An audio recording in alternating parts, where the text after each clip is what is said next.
Lucy's a wonderful girl. She's from a princess past. Her parents made a lot of money at the executive level of Big Oil. I don't know what she sees in me. She's clever and sweet and charming all at the same time. And when she gets after you in a courtroom, look out. My parents, on the other hand, are poor and senile. Some people are living so long these days that my grandparents just died at 112. Dad's 84. Mom's 82. The trip I won started in March. I worked a deal where we could tag our 2 week annual vacation onto the 1 month.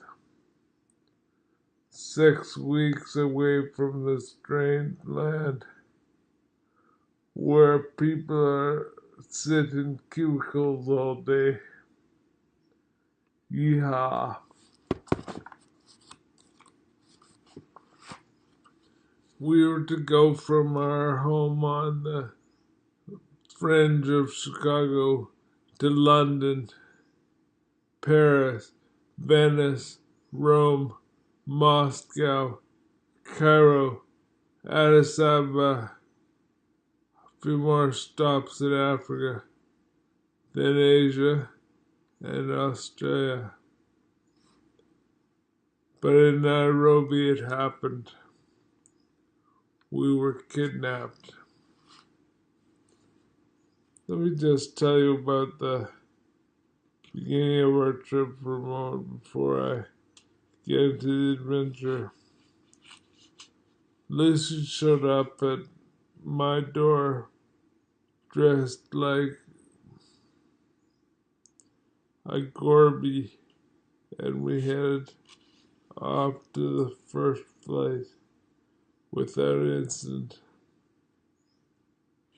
London was kind of a honeymoon for us. We stayed at a fancy hotel and visited the sights, holding hands.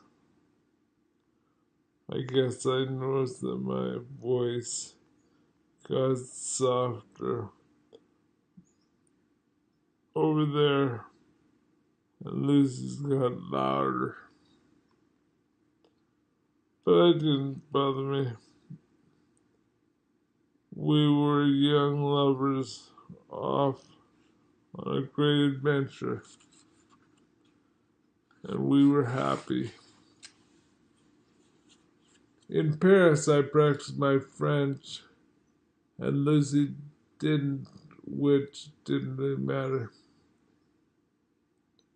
I mean, what a romantic place, walking along the Champs-Elysees, looking at art in the Louvre, riding that elevator up the Eiffel Tower.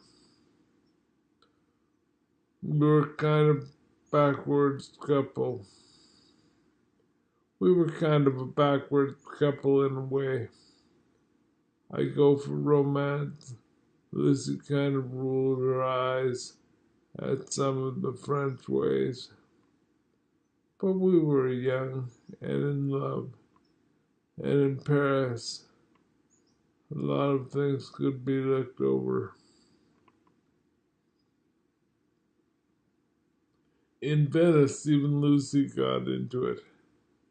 Something about riding along the canals with a bottle of wine. I had stash. Music filling the air. This was it. In Moscow, we had a little argument with a lot of moving around, a lot of time together. I guess it was natural. From there, we popped down to Addis Ababa, the capital of Ethiopia. This wasn't really a recommended stop, but Lucy had a family member who lived there. He'd moved there and dedicated, she'd moved there and dedicated her life to working with the poor there. So we were added to our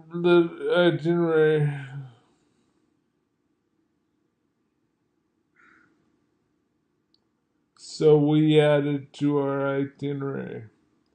Her friend surprised us by picking us up. Her relative surprised us by picking us up in a chauffeur-driven limo and taking us home to a mansion full of servants. I guess she was with the poor while living in style. Then it was Nairobi and kidnapping.